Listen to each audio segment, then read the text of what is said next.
Balik tayo uli mga kamatsas sa The Queen of Chess, Judith Polgar. Sa mga di pa po nakakapanood ng Queen of Chess, nasa Netflix pa rin po, manood na kayo.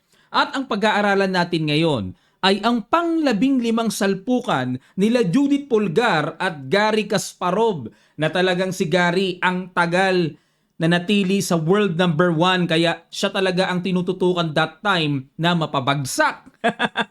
Napabagsak na ba ni Judith? Okay, bago po yan ay bigyan ko muna kayo ng puzzle atid sa atin ng Internet Chess Club.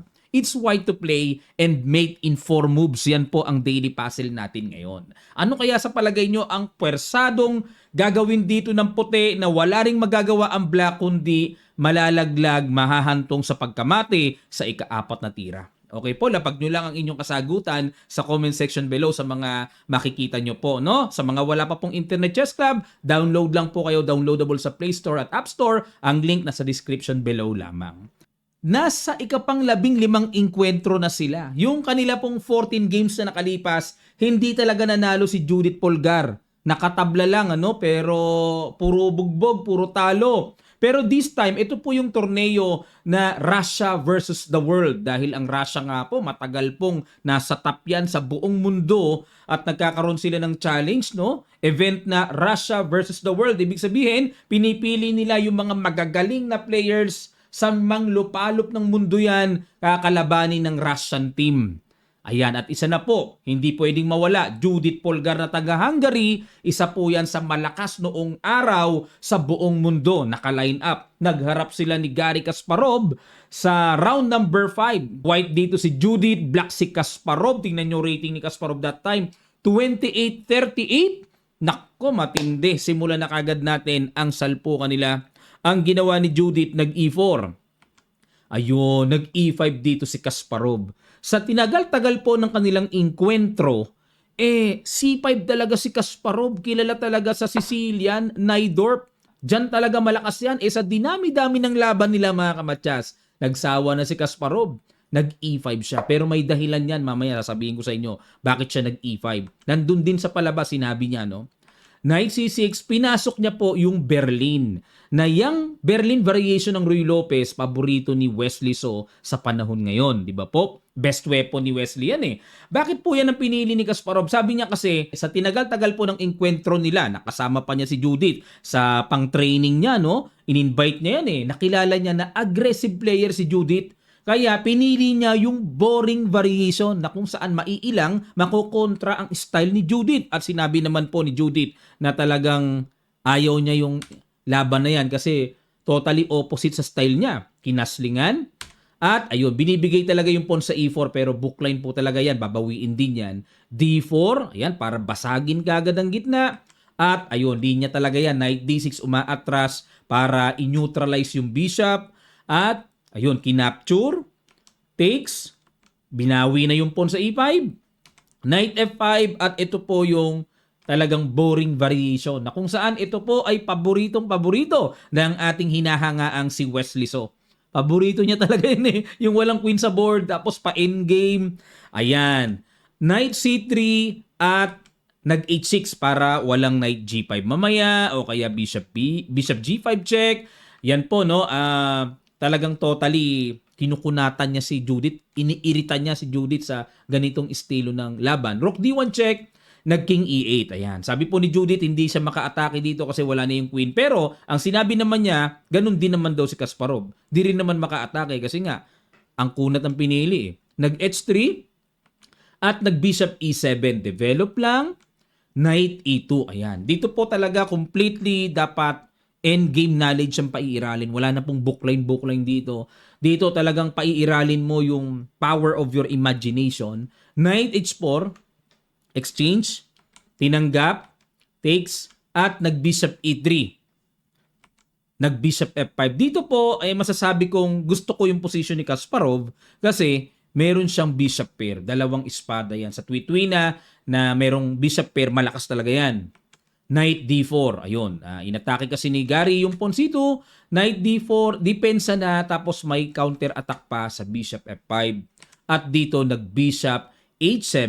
Ayun. So dito po pagtira ng Bishop H7, napansin dito ni Judith na passive na yung laro ni Kasparov, umaatras na.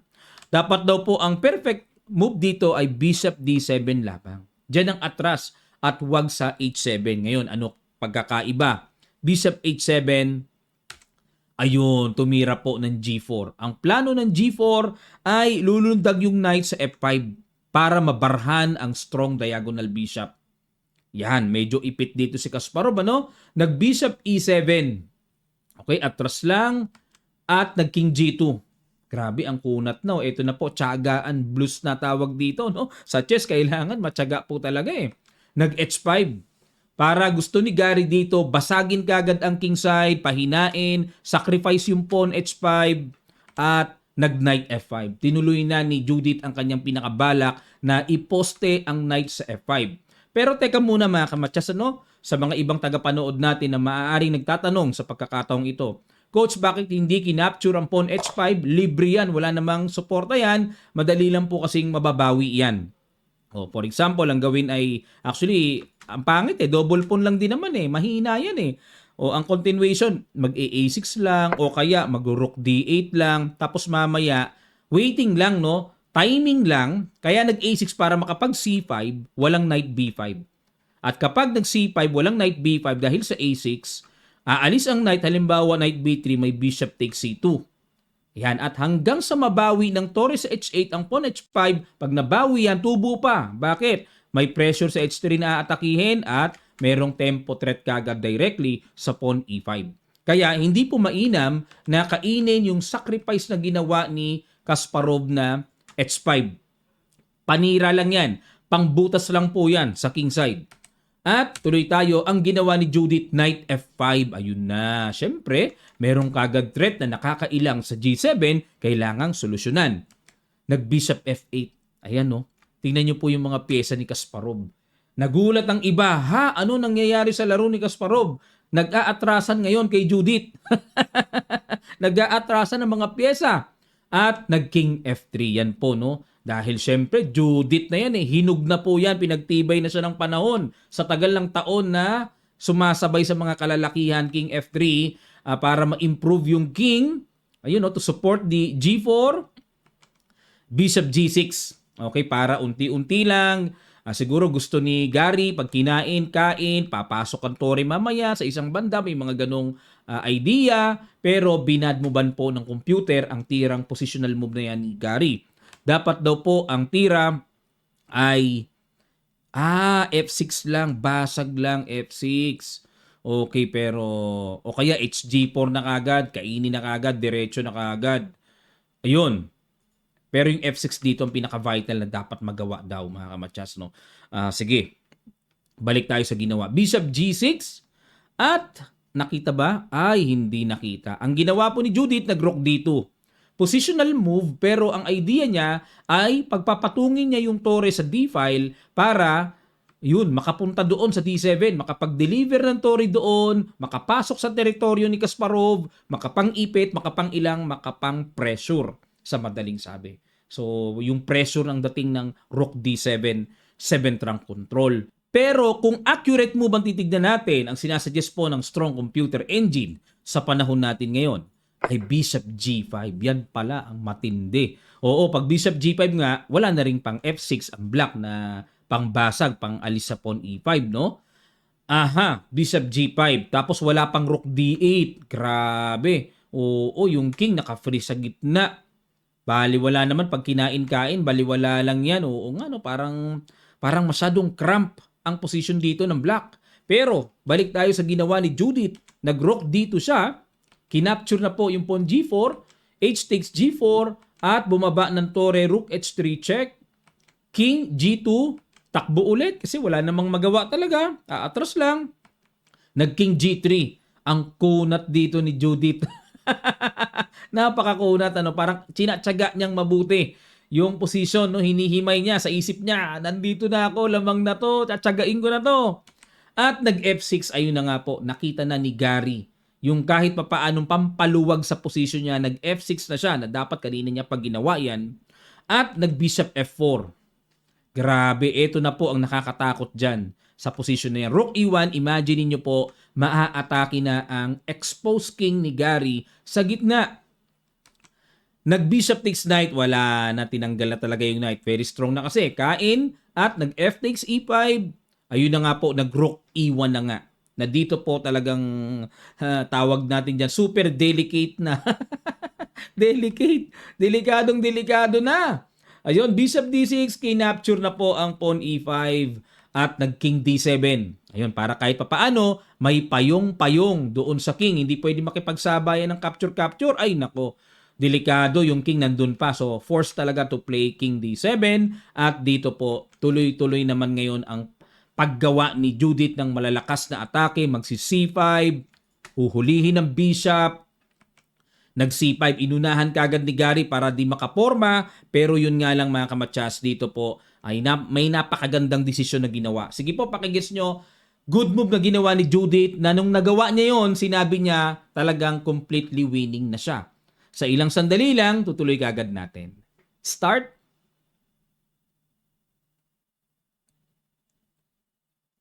Maraming salamat po mga kamatsas. Napakagandang timing. Timing na yan para capturein, hinug na yan. Ayun. Sa chess po kasi, ang pagkain sa pyesa ng kalaban, may kinukonsider. Hinug na ba yan? Hilaw pa? Ayan. May timing, no, para mas maganda ang momentum ng gagawin. Rook e6, nako, papaano ngayon didepensa ni Kasparov ang pawn d6? Wala na po. Black is in big trouble, ika nga. Nag-rook ah8 para kay papaano makapanggulo-gulo ng mga check-check sa gilid. Kinapture na rook e takes d6, nag-king c8, at nag-rook to d5. Ayun, para atakihin naman yung isa pang pawn. Nag-rook h3 check, baba lang, rook h2 check, angat, rook to h3 check, king e4. Ayun, tumaas na, umangat na. At nag-b6, dinipensahan muna ang pawn c5 at dito po nag-rook c6 check, king b8 takbo, rook d7. Ayun na. Nilingkis na ng nilingkis ng mga tore ni Judith ang 7th rank. Gaganon pa yan, papatong pa yan. Totally dominated the 7th rank. Dito po talaga sobrang napaka mapanganib na sa side ni Kasparov yung sitwasyon na to. Nag-rook h2, tineret ang pawn f2 at nag-king e3 muna. Tingnan nyo si Judy, talagang napakatyaga. Ano? Halatang gumagamit, gumugugol lang oras. Long game naman po yung labanan nila eh. At nag-rook f8. Okay, tineret ang pawn sa f5. Nag-rook c7. Ayan na nga po. Totally dominated the 7th rank. Very powerful. Nag-rook takes f5. Rook b7 check. Nag-king c8. And rook c7 check, king d8, capture doon. No, ito na po yung parang tinatahi-tahi na. May rook g8 paparating, may rook b8 paparating, puro pamatcha sa black king. At ang ginawa ni Gary, obligado siyang dumikit sa isang tore. Force idea na po yan, force move. At dito po mga kamatsas ay hanggang dito na lamang. Ayun, at nag-resign na po si Kasparov. At first time nanalo ni Judith sa panglabing-lima. Talagang tuwan-tuwa siya, napakasaya niya, no? Talagang putok sa buong mundo that time. Judith Polgar, pinisak na si Kasparov. Bakit po nag-resign si Kasparov dito? Para sa kaunawaan ng marami, kasi may mga nagtatanong, Coach, bakit nag-resign? Paano nanalo? Ito po paliwanag. Rook takes a7. Threatening, rook a8, matchas. Force move, king b8. Obligado dyan po para walang rook a8, para walang rook g8. Ang gagawin naman po, rook gb7, check. Obligado, king c8, tapos mag-rook f7. Ayun. Dadaanin na po sa ganyang simplihan na lamang. I-exchange ang isang tore. O anong gagawin ngayon? Halimbawa, exchange. Takes. O, 2 pawns up. Pero hindi pa talaga totally kumbaga parang sukong-suko na yung black. Pero syempre po, sa level nila, respetohan na lang. 2 pawns up na to eh. Mabigat na po ito kasi pagagapangin na yan, maaring mag a3, b4, tapos later on f4, f5. Sa iba, tinutuloy pa yan. Pero sa level kasi nila, pangitang parang totally hopeless, nag-aabang na lang ng ng hukay, nire-resign na mga kamatsas. Ayun, sana po natuto kayo dito, naaliw kayo dito sa laban na ito, no? Ang first time na pinisak ni Judith Polgar si Garry Kasparov. Ayan, nood po kayo ng The Queen of Chess sa Netflix. Sa mga di pa po nakakapanood, para mas lubos nyo po kung maunawaan, ina-analyze ko yung mga pinapalabas na game doon ni Judith Polgar. Nung time pala talaga ni Judith Polgar, ang target talaga sa buong mundo si Garry Kasparov. Yan ang gustong sungkitin. Kung sino makatalo, talagang putok agad sa buong mundo eh. Iba agad ang dating eh. Parang sa panahon natin ngayon, Magnus Carlsen naman. Kung sino nakakatalo kay Magnus, bida ka sa buong mundo. Ayan po mga kamatsas, no? Maraming salamat at abang tayo ng mga malakihang tournaments pa.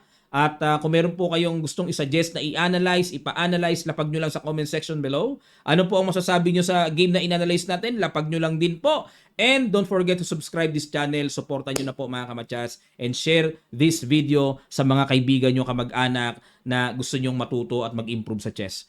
Maraming salamat. Magkita-kita pa tayo sa mga susunod pang chess updates. God willing.